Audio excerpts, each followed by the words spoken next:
Bienvenue dans Mon Psy part en live, le podcast où on parle psychologie, émotions, développement personnel et bien plus encore de manière drôle et décomplexée.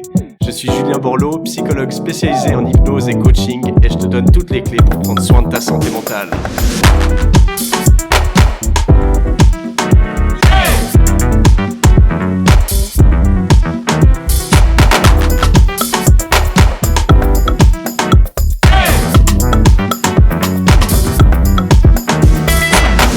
Bonjour et bienvenue dans ce nouvel épisode de mon podcast Mon Psy part en live. Je suis Julien Borloo, psychologue à Lausanne et je me réjouis d'enregistrer l'épisode du jour parce que aujourd'hui on va parler de quel est l'état d'esprit qui va favoriser, qui va préserver notre santé mentale.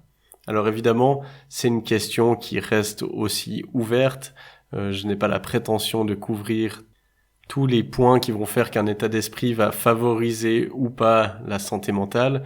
Mais aujourd'hui, je vais faire aussi un épisode assez personnel parce que je vais vous ouvrir mon cerveau, ou plutôt ma manière de penser, et vous expliquer comment moi-même, en tant que psychologue, en tant que professionnel de la santé mentale, je prends tous les jours soin de mon état d'esprit, comment est-ce que je gère l'adversité dans ma vie, et tout ce que j'ai appris au final au travers de mes années d'études en psychologie, au travers de mes années de pratique en tant que psychologue indépendant et au travers de mes lectures, de la philosophie de vie que j'ai travaillée ces dernières années. Aujourd'hui, je vous propose donc un épisode où je vais aller pêle-mêle vous détailler certains grands principes que j'utilise pour prendre soin de ma santé mentale et pour faire au mieux face à l'adversité, face aux défis que nous propose la vie. Et puis, je donnerai un peu de contexte, l'origine, d'où ça vient, comment j'ai travaillé ça, avec des exemples aussi très concrets. Pourquoi cet épisode ? Parce que on a trop souvent tendance à penser que la santé mentale, c'est quelque chose qu'on a par chance ou tout d'un coup qu'on perd par malchance. Et on oublie à quel point, en fait, on a du contrôle et on a un moyen aussi de prévenir les problèmes de santé mentale au travers de plein de variables. Alors aujourd'hui, je ne vais pas parler de toutes les variables qui sont évidemment cruciales, dont je parle aussi beaucoup dans mes précédents podcasts, qui sont typiquement la nutrition, l'activité physique, le fait d'avoir des relations sociales fréquentes, le fait d'avoir des projets, des choses qui nous animent au quotidien. C'est des choses que je vais pas aborder dans cet épisode. Aujourd'hui, on va plutôt se focaliser sur la manière de penser, sur la philosophie qui va favoriser, en tout cas, selon mon avis, une bonne santé mentale et un bien-être au quotidien. Je tenais également à enregistrer cet épisode parce que je répète tous les jours dans mes consultations que la santé mentale, ça s'entretient, ça se travaille. Tous les outils mentaux qu'on peut aborder, qu'on peut travailler aussi en consultation, c'est des choses qui doivent se répéter, s'apprivoiser, s'entretenir comme toute compétence. Et donc là, j'ai envie de vous donner un petit aperçu de comment moi, je les travaille. Alors, peut-être une première notion que j'utilise au quotidien et qui va être cruciale pour votre bien-être, notamment par rapport à des affects anxieux ou dépressifs, c'est la notion du contrôle et hors contrôle. Le meilleur moyen d'être épanoui et de se sentir bien dans son quotidien, c'est de faire de son mieux dans toutes les choses qui sont en notre contrôle, toutes les choses sur lesquelles on peut avoir une influence, d'exercer cette influence en le faisant du mieux possible et de lâcher prise de tout ce qui est hors contrôle. Car il y a une grande majorité des choses dans notre vie qui sont hors de notre contrôle. Et dès le moment qu'on passe du temps à se soucier de choses qui sont hors de notre contrôle, que ça soit des choses dans le passé, dans le présent ou dans le futur, c'est du temps qui est gaspillé. Et pour exemplifier cela, j'adore prendre une citation de Marc Aurèle, qui était un empereur romain, mais aussi un philosophe stoïcien, qui disait « Que la force me soit donnée de supporter ce qui ne peut être changé, et le courage de changer ce qui peut l'être, mais aussi la sagesse de distinguer l'un de l'autre. » Là, en une phrase, vous avez la recette pour vivre de la meilleure des manières qui soit et d'être au niveau émotionnel le plus équilibré possible. Parce que qu'est-ce que ça veut dire? Eh bien, ça veut dire, quoi qu'il arrive dans ma vie, je vais me focaliser sur ce qui est en mon contrôle. Et dès que j'atteins la limite de mon contrôle, eh bien, c'est là que le lâcher-prise prend sa place. Les stoïciens, d'ailleurs, disaient souvent que face à un problème, il fallait simplement se demander, est-ce que j'ai du contrôle dessus? Et puis, si j'ai du contrôle sur ce problème, eh bien, je n'ai pas de souci à me faire, car je peux y faire quelque chose. Et si je n'ai pas de contrôle sur ce problème, eh bien, je ne peux rien y faire et donc, je n'ai pas de raison de me faire du souci, car quoi que je fasse, cela ne changera rien. Et ça, c'est quelque chose que je me répète parfois plusieurs fois par jour.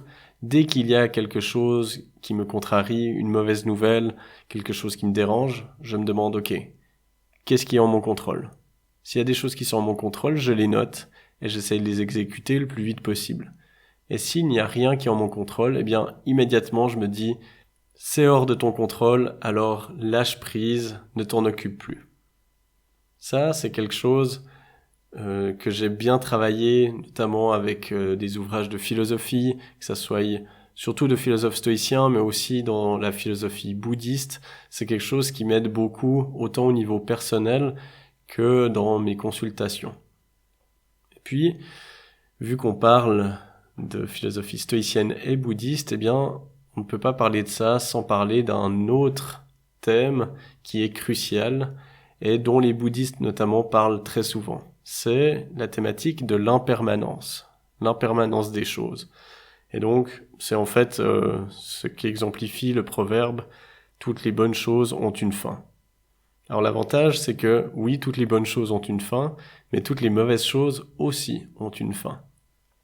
Et le fait de méditer, de réfléchir à l'impermanence des choses et surtout de l'accepter, eh bien c'est quelque chose qui vous évitera également beaucoup de souffrances psychologiques. Parce que si on y réfléchit, eh bien il y a un grand nombre de souffrances qui sont dues au fait que l'on n'accepte pas que la vie est cyclique et qu'il y a des cycles qui se terminent et d'autres qui recommencent. C'est pour ça qu'on parle autant du moment présent et à quel point c'est important d'y être.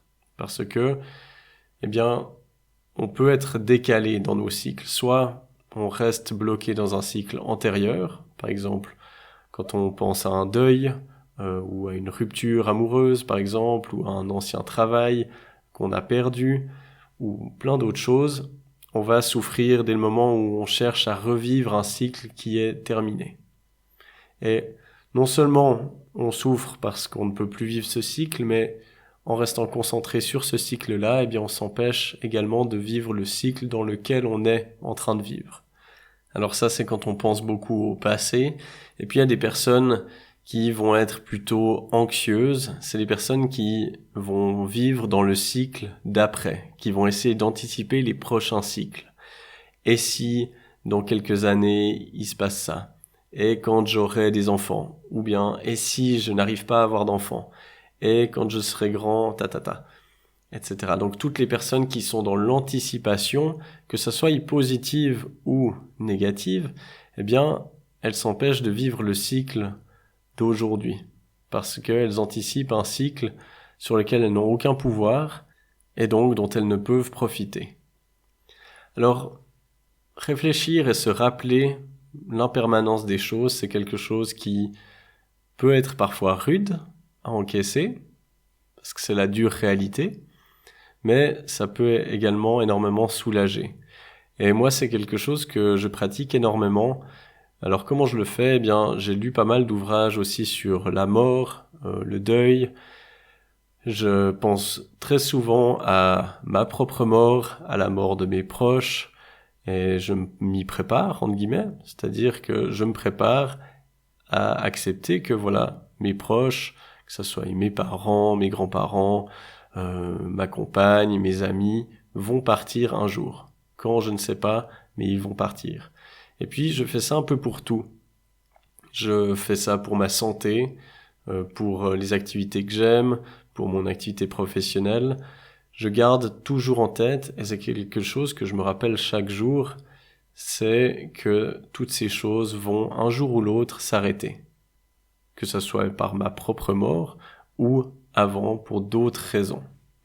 Alors je vous le cache pas, ça peut provoquer parfois de l'anxiété.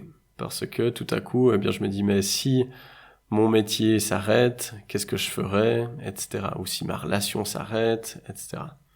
Mais je reviens toujours au présent. Et je me dis, ok, est-ce que j'ai toujours envie de faire ce métier ? Oui. Alors qu'est-ce que je peux faire ici et maintenant qui est en mon contrôle pour faire en sorte que je puisse continuer le plus longtemps possible à faire ce métier ? Et puis, à chaque fois, je me refocalise là-dessus, tout en me rappelant que rien n'est acquis et que tout se terminera un jour. Et ça, au final, ça me permet de vivre des deuils, des pertes de manière assez sereine, qui peuvent même parfois surprendre les personnes autour de moi, parce que c'est quelque chose où parfois, à certains décès, je ne ressens pas forcément de tristesse, où je ne suis pas dans le regret, tout simplement parce que c'est des choses auxquelles je me prépare et où je me prépare en fait à accepter toutes ces choses-là.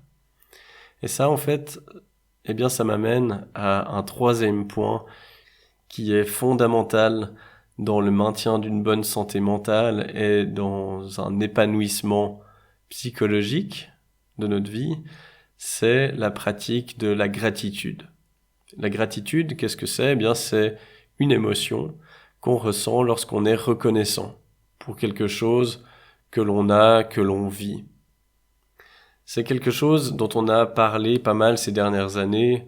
Il y a eu à la mode des journaux de gratitude dans lesquels on écrit justement toutes les choses pour lesquelles on est reconnaissant et qui est un exercice d'ailleurs que je propose parfois dans mes consultations. Et en fait, c'est quelque chose qui, quand on le pratique au quotidien, quand on se rappelle tous les jours de la chance qu'on a de vivre certaines choses, d'avoir certaines choses, d'être entouré de certaines personnes, c'est prouvé, il y a eu plein d'études scientifiques là-dessus, et il y en a de plus en plus, c'est prouvé que cela augmente notre satisfaction de vie et notre épanouissement. Et puis que ça réduit des symptômes anxieux, des symptômes dépressifs. Parce que on va tourner notre regard vers ce qui est là, vers ce qu'on a, plutôt que ce qu'on aimerait ou ce que l'on a perdu. Donc ça va aussi diminuer la jalousie, l'envie, et puis la tristesse de choses qu'on perd. Et ça, on peut le faire vraiment avec tout. Parce que quand on y réfléchit, on se rend compte qu'on prend pour acquis la plupart des choses qui sont autour de nous. Alors là, je parle en tant qu'homme, suisse, blanc, européen, donc avec tous les privilèges que ça comporte. Et c'est important de se rappeler de ces privilèges, et même des plus basiques, parce que on a tendance à parfois se laisser entraîner par le quotidien, se plaindre, se dire « Ah mais quelle journée nulle je passe aujourd'hui », et puis on a l'impression qu'il y a des choses affreuses qui nous tombent dessus. Et c'est dans ces moments-là, en fait, que la gratitude, elle peut nous sauver.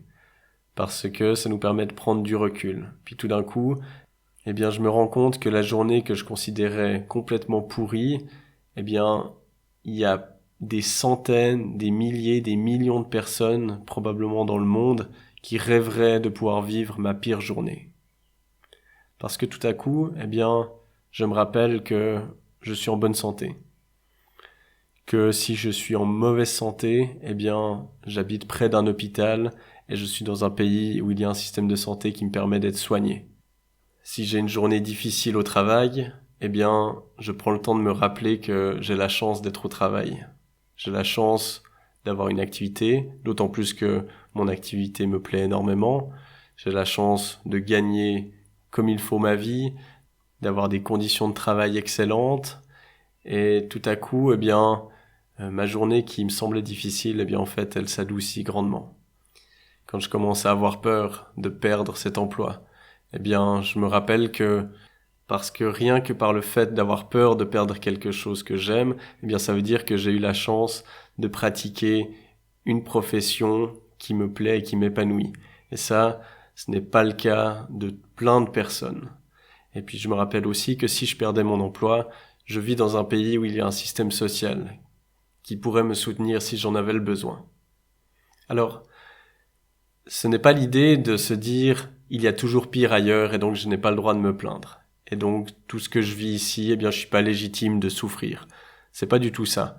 Mais c'est hyper important de toujours se rappeler des choses qui sont là, des choses dont on bénéficie, parce que tout à coup ça nous permet de voir notre vie en grand angle et pas de simplement zoomer sur nos tracas du quotidien, sur l'adversité qu'on vit. Ça nous permet d'élargir.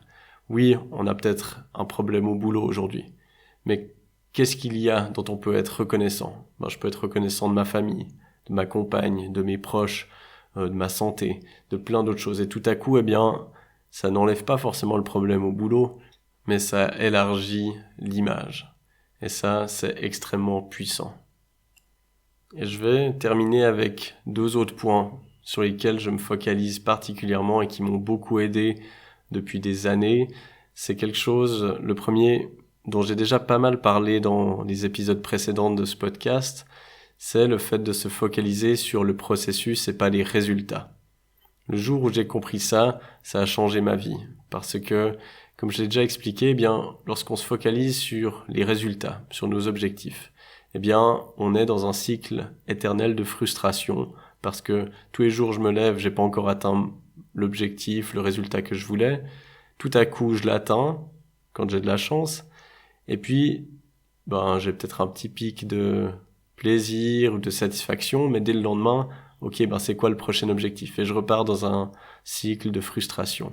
Et le deuxième problème, quand on se focalise sur le résultat, c'est que souvent, il ne dépend pas complètement de nous. Donc au final, on se frustre pour quelque chose qui n'est pas forcément entre nos mains. Et ça a été le cas au début, quand je me suis lancé, j'en ai déjà parlé, mais quand je me suis lancé en tant qu'indépendant, j'ai mis 3 ans et demi, presque 4 ans en fait, à en faire mon revenu principal.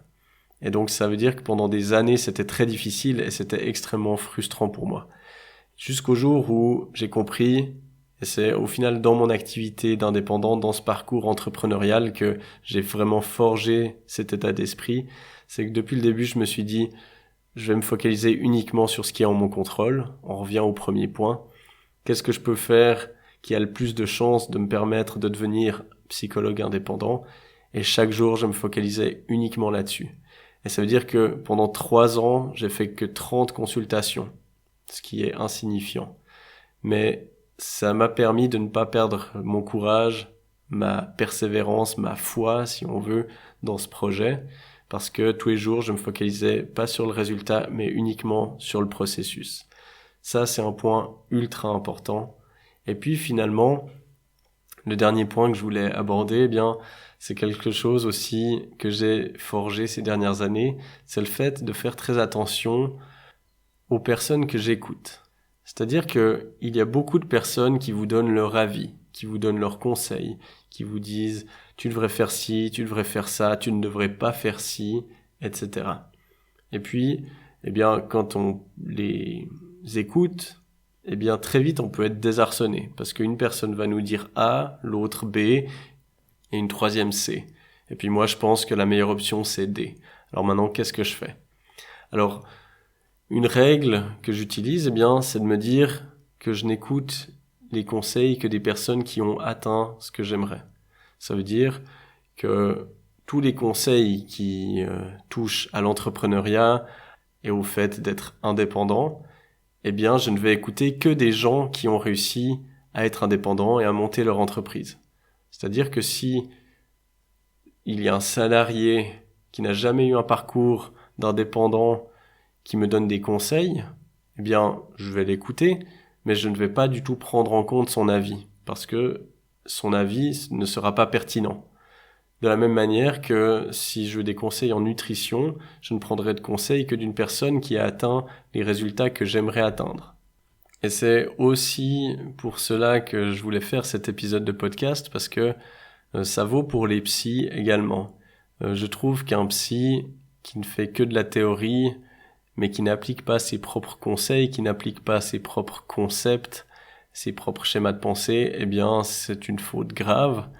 Et donc, pour moi, c'est un point d'honneur que d'appliquer ce que j'explique, ce que j'enseigne en consultation. Donc ça, c'est un point qui m'a beaucoup aidé à faire du tri dans ce qu'on me disait et dans les conseils qu'on me donne, parce que c'est quelque chose qui peut vite nous submerger.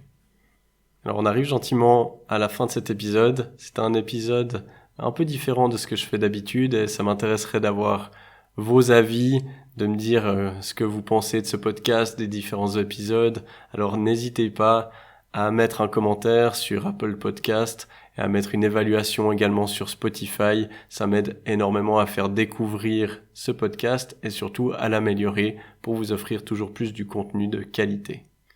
Merci à vous d'être toujours plus nombreux et nombreuses à m'écouter. Ça me fait vraiment chaud au cœur et je vous dis à très bientôt pour un nouvel épisode. Et voilà, on arrive à la fin de cet épisode. Je tenais à vous remercier du fond du cœur de m'avoir écouté jusqu'au bout. Si vous voulez soutenir ce podcast, n'hésitez pas à le partager à vos amis, à commenter et à mettre une évaluation sur l'application de podcast que vous utilisez. Ça m'aide vraiment énormément, donc merci d'avance pour cela. Je vous mets dans les notes du podcast toutes les infos nécessaires pour mon site internet, pour mes formations en ligne et pour toutes les références que je pourrais vous transmettre par rapport à l'épisode. Encore une fois, merci d'avoir écouté mon psy part en live. C'était Julien Borloo. À la semaine prochaine.